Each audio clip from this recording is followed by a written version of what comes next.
Vous voulez nous parler du piégeage des sangliers? Oui, parce que évidemment, le cas de la Vienne n'est pas, cette Reportable baie n'est partout. pas Ouais. reportable partout. Il y a des départements dans lesquels le sanglier continue à faire des ravages et la chasse ne suffit pas. Mm. Surtout cette année où quand même on a été bien limité Bah oui.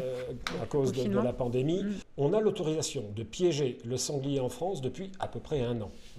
C'est une loi, un arrêté ministériel plus exactement, de novembre 2020 qui autorise le piégeage. Alors, par département, à la diligence des préfets de département, en accord avec la Fédération départementale de chasse. Alors, il y a un certain nombre de conditions à réunir. Il faut une autorisation préfectorale, il faut que ce soit des pièges de première catégorie, c'est-à-dire des cages. Il faut que la mise à mort des sangliers soit faite par des tirs à balles, par des personnes formées pour cela, et que ces opérations soient supervisées par la Fédération départementale des chasseurs.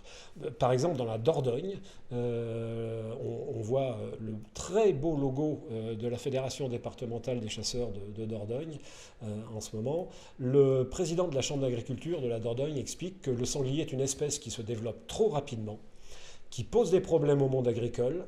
Et on a aussi des difficultés en milieu urbain. Il faut donc réduire les populations. Le piégeage a donc été autorisé par la préfecture de la Dordogne.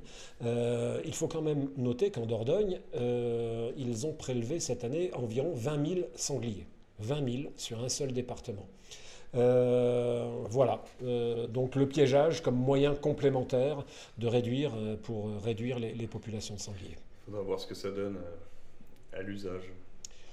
Ça fonctionne. On l'utilise déjà dans certaines zones périurbaines, souvent pour les relâcher ensuite. Là, il s'agit de piégeage à fin de tir létal ensuite. Voilà, on verra.